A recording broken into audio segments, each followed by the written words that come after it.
Cek satu dicoba. Aduh, cek baik. Halo para bengek squad yang saya hormati, saya hargai dan yang saya cintai. Kembali lagi dengan saya, pembicara yang paling kalian tunggu-tunggu, yang terbaik yang pernah ada. Bagaimana kabarnya? PDKT sudah dipacarin atau masih menunggu status hubungan yang tidak jelas? Aduh, sini, mari konsultasi dengan saya agar kita sama-sama merasakan kebahagiaan yang tiada duanya. Baik, kali ini saya akan merangkum sebuah film yang sangat fenomenal, sangat legend, sangat memacu adrenalin kalian, di mana kita akan sama-sama melihat bagaimana sang aktor favorit kalian, Mamang Jeki, akan menjadi perampok dalam film ini. Ia bahkan juga terlibat dalam kasus penculikan bayi. Tidak usah berlama-lama di awal karena time is money, money is duit, dan duit buat bayar BPJS. Simak dan pahami makna dari video yang burik ini. Di awal cerita kita melihat dua orang lelaki yang bernama Okto dan yang di belakangnya bernama Jeki. Mereka sedang mencuri beberapa obat-obatan yang mahal dari rumah sakit lalu menjualnya. Di sini lain kita melihat seorang wanita dalam proses melahirkan. Jeki dan Okto keluar dari sebuah ruangan, namun mereka dicurigai oleh penjaga keamanan di sana. Mereka terlibat kejar-kejaran. Jeki lari ke toilet, sedangkan Okto masuk ke dalam sebuah ruangan pasien dan berpura-pura bersedih karena pasien tersebut dalam kondisi sekarat. Kita melihat kebahagiaan datang dari keluarga perempuan yang sedang melahirkan tadi. Namun kebahagiaan mereka hanya sebentar, karena ada seorang lelaki yang hingar-bingar mengambil bayi tersebut dan ibu dari bayi itu. Dan ternyata lelaki itu adalah mantan pacar si perempuan tersebut.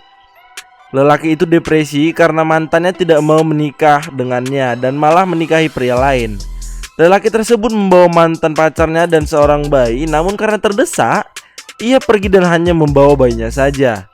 Namun langkahnya harus terhenti di eskalator, di mana seluruh petugas telah mengepungnya. Mereka berebutan mengambil bayi itu dan mengakibatkan bayi tersebut terjatuh dan lelaki itu juga. Mereka terjatuh dari ketinggian yang gak tahu berapa meter. Bayi tersebut selamat karena ditangkap oleh Jeki yang berada di bawah. Tidak halnya dengan lelaki itu, ia harus meninggoy karena insiden tersebut. Jeki dan Okto lari sana dan langsung menjumpai gurunya yang menunggu di luar, dan mereka langsung pergi dari sana. Ini adalah atasan sekaligus guru Jeki dan Okto. Mereka memanggilnya Tuan Tanah. Jeki mempunyai kebiasaan buruk, yaitu berjudi, dan ia meminjam uang kepada rentenir untuk bermain judi lagi. Namun karena ia tidak bisa membayar, ia diserang oleh anak buah si rentenir dan dikeroyok. Ketika sudah terpojok, Jeki meloncat dan turun ke bawah memijak AC gedung itu.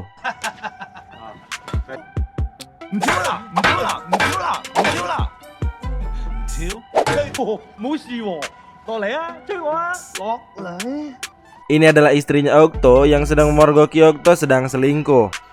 Okto yang melihatnya langsung keluar dan mendatangi istrinya. Okto menyuruh istrinya untuk pergi dari sana dan jangan mengganggunya. Istrinya mengatakan bahwa ia sedang hamil. Namun Okto dengan ketidakadaan otaknya mengatakan segera lakukan aborsi. Sedap aborsi. Aborsi anjing. Jeki yang pulang ke rumahnya mendapati anak buah rentenir ingin mengobrak-abrik rumahnya. Jeki menghajar mereka habis-habisan. Setelah itu, ia masuk ke dalam memberikan hadiah kepada keluarganya.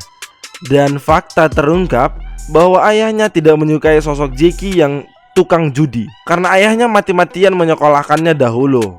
Ayahnya mencampakkan seluruh barang pemberian Jeki dan mengusirnya dari sana. Jeki terlihat kesal dan pergi dari sana. Guru mereka juga terlihat kacau karena uang simpanannya telah hilang dicuri orang. Dia mempunyai istri, namun istrinya mengalami gangguan mental karena tidak bisa memperoleh seorang bayi. Yang selalu digendong-gendongnya adalah boneka bayi. Guru tersebut mendapat telepon dari seseorang yang memberikan mereka pekerjaan dengan upah $7 juta. Lain halnya dengan Okto, ia harus kehilangan sport car miliknya karena tidak sanggup membayar cicilan. Anjing kan, uang baskom aja nggak sanggup kau nyicil, ini sok nyicil sport car kau gitu. Mereka berkumpul dan membicarakan perampokan. Gurunya mengatakan mereka akan diupah sebesar $7 juta. Karena senangnya, Jeki dan Okto tidak menanyakan apa pekerjaan tersebut. Mereka langsung bergegas ke rumah korban dan masuk ke dalam.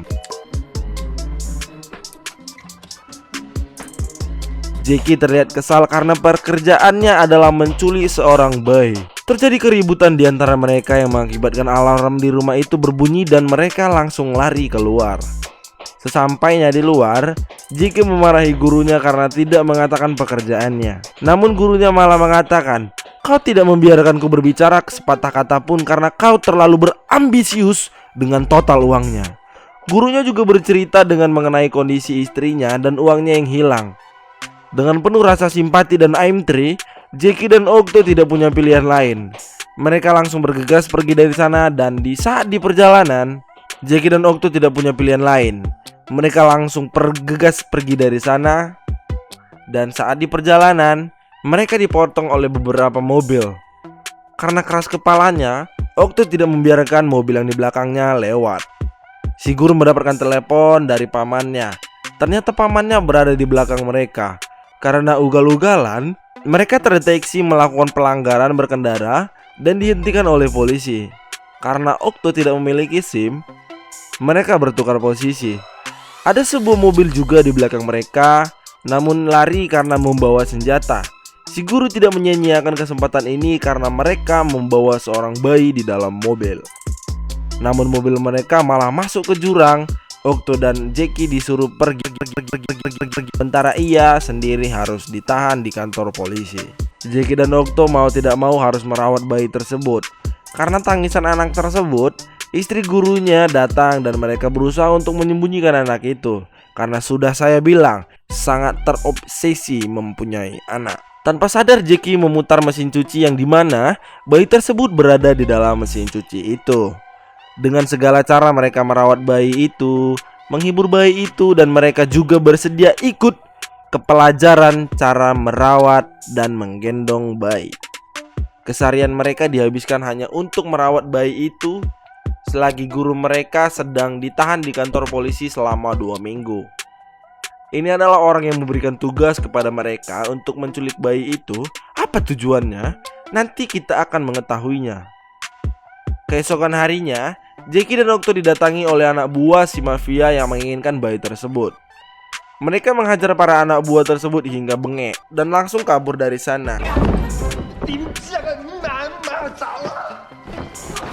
Di apartemen Jeki didatangi oleh seorang rentenir untuk mencari keberadaan Jeki dan menagih hutangnya. Datang juga istri Okto ke apartemen tersebut. Di saat Jeki dan Okto sudah sampai, Jeki malah dipanggil polisi dan Okto langsung lari ke apartemen ingin mengamankan situasi.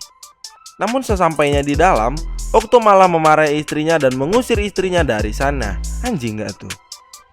Pak polisi tersebut ikut masuk bersama Jeki ke apartemennya sekedar memeriksa. Jeki mengatakan bahwa semua orang yang berada di rumahnya adalah sepupunya. Ada 2 orang terlihat yang berusaha masuk dari jendela bertujuan untuk mengambil bayi tersebut. Di saat Okto pindah ke ruangan sebelah, masuklah orang yang ingin mengambil bayi itu. Di saat polisi membuka sebuah pintu, ia melihat ada orang di dalam ruangan tersebut. Jeki dan Okto terheran-heran karena ada orang di situ. Mereka semua duduk di ruang tamu dan sedang berbicara. Okto berusaha mengambil bayi itu. Di tengah-tengah pembicaraan mereka, si polisi melihat Okto yang bergelantungan di jendela.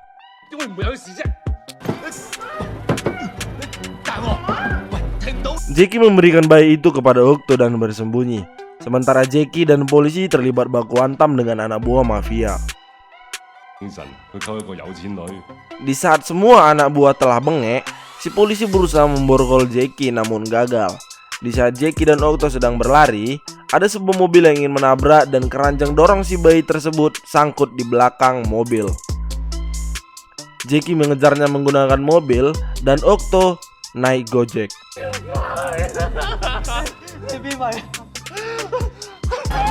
Pengendara mobil itu mengira bahwa Jeki adalah seorang perampok. Jeki mendahului mobil itu dan memberhentikan mobilnya, namun supirnya malah menabrak mobil Jeki. Okto menyusul dan naik ke mobil Jeki. Di saat Okto ingin mendapatkan bayi itu, para anak buah si mafia datang dan menyenggol mobil Jeki yang mengakibatkan Okto terpental ke jalanan. Bayi itu terlepas dan Jeki segera menyelamatkannya dari mobil yang ingin menabraknya. Guru mereka keluar dari penjara namun langsung dijemput oleh anak buah si mafia. Ia dibawa menjumpai bos mereka. Si mafia tersebut menawarkan kepadanya $30 juta dan segera mengantarkannya kepadanya. Sewaktu Jackie ingin pergi, ia berpapasan dengan ayahnya di tangga. Jackie menangis karena ayahnya terkena stroke karena memikirkan ulahnya. Mereka berkumpul dan membicarakan soal tawaran si mafia tersebut. Okto keluar dan menelepon istrinya lalu mengatakan bahwa ia tidak pantas menjadi seorang suami. Tibalah di saat pengantaran. Dengan berat hati mereka memberikan bayi itu kepada pihak si mafia. Dan saya akan memberitahu tujuan mereka menginginkan bayi itu adalah untuk dilakukannya tes DNA darah bayi itu dengan darah anak si mafia yang meninggoy dari eskalator tadi. Karena ia tidak mempunyai keluarga lagi dan mengharapkan bahwa hasil tes DNA-nya sesuai dengan yang diharapkannya. Di saat pintunya ingin tertutup, Jackie menghambatnya dengan koper berisikan uang. Ia langsung masuk dan menghajar seluruh anak buah si mafia. Namun guru mereka malah mengambil kopernya dan pergi dari sana, dan otomatis pintu tersebut tertutup. Okto meletakkan bayi tersebut di kincir angin. Namun mereka memutar kincir angin tersebut dan membuat bayi itu berada di atas. Okto berusaha menaiki kincir tersebut, namun bayi itu terus merangkak dan kemudian jatuh. Untungnya ada Jackie di bawah yang siap siaga untuk menangkapnya. Jackie membawa bayi itu ke roller coaster. Mereka mengejarnya dan ingin menabrak Jackie. Namun ia bergelantungan di bawah jalur itu. Ada sebuah pilar besar yang menuju keluar dan ia langsung bergegas turun dari sana. Di saat ingin pergi, mereka mengancam akan membunuh Okto. Mau tidak mau, Jackie harus memberikan bayi itu kepada mereka. Sesampainya di dalam, di saat mafia menggendong bayi itu, hasil lab sudah datang. Ia membacanya dan ia juga membawa bayi itu ke ruangan es di tempat mayat anaknya dibekukan. Ia sangat kecewa dengan hasil labnya karena bayi itu bukanlah darah daging anaknya. Ya jelas saja bukan gitu loh. Secara kan istri ya istri siapa gitu, yang genjotin siapa gitu kan. Ya kali bayinya dari lelaki lain gitu kan. Jackie dan Okto menghajar seluruh anak buah si bos, dan mereka kesulitan menghadapi penjaga lemari es tersebut. Bukan Jackie Chan namanya kalau tidak bisa menghadapi siapapun. Dengan segala kemampuan dan pengalamannya selama di dunia perfilman ini, ia jelas mampu menghadapi siapapun dan apapun. Don't play bosku. Terlihat bayi tersebut hampir beku. Okto dan Jackie masuk, disusul dengan dua anak buah penjaga lemari es. Mereka juga bertarung di dalam lemari es itu. Dan pada akhirnya Jackie menghidupkan sebuah kipas yang dibawanya dan mengarahkannya kepada kedua orang jahanam tersebut. Okto dan Jackie hanya bisa pasrah karena pintunya tertutup dan tidak bisa dibuka dari dalam. Tidak ada akses keluar dari situ. Tidak ada pintu emergensi. Dan jikalau dari luar, hanya bos mafia itu yang bisa membukanya. Ternyata guru mereka membawa seorang polisi ke lokasi itu. Guru itu berusaha membuka pintu yang dikunci dengan berjuta-juta kombinasi. Namun bukan seorang guru sebutannya apabila tidak bisa membuka pintu yang sudah mereka pelajari sebelumnya. Alhasil pintu terbuka. Jackie dan Okto bergegas keluar agar membawa bayi itu ke rumah sakit. Namun tidak ada kendaraan di sana. Gojek pun tidak ada, apalagi becak gitu. Jackie berinisiatif untuk mereplika alat kejut jantung dengan sebuah kabel yang disatukan ke mesin mobil. Bayi itu tidak bereaksi, namun Jackie sudah hampir bengek. Di saat yang tepat, polisi datang dan membawa anak itu untuk diberikan pertolongan pertama. Kita melihat mereka bertiga mengutarakan isi hati mereka dan seluruh kesalahan di masa hidupnya, sekaligus berjanji akan menjadi orang yang lebih baik lagi. Mata mereka ditutup dan mereka dieksekusi mati. Tapi bohong. Itu adalah simulasi untuk narapidana yang mendapat hukuman mati di penjara. Mereka disambut hangat oleh keluarganya dan Okto juga sudah mulai menjadi lelaki sejati dan menerima istrinya sebagai separuh jiwanya. Asik. Si bayi dan orang tuanya datang ke lapas tersebut untuk memberikan mereka bertiga pekerjaan yang halal bin halal. Di scene akhir, Jackie lupa mengembalikan bayi tersebut kepada orang tuanya. Tamat. Kelar juga ini video ya. Bagaimana menurut kalian dengan film ini? Keren bukan? Jelas keren dong. Karena dibintangi oleh aktor yang sudah melegenda dan terkenal dengan aksi heroiknya. Jadi teruntuk kalian yang baru bergabung di channel ini, silahkan berlangganan dengan NSP suara saya. Ya nggak apa-apa walaupun belum rame ini channel, tapi tetap harus bersyukur dan tekun menjalani setiap prosesnya. Saya menyarankan untuk kalian jaga kesehatan, jaga kebersihan, karena kebersihanmu menunjukkan bagaimana isi kemaluanmu. Saya dan seluruh jajaran yang bertugas sekaligus sponsor penyemangat hidup pamit undur diri dan mengucapkan jangan keluyuran dulu. And the last, don't forget to subscribe. Peace.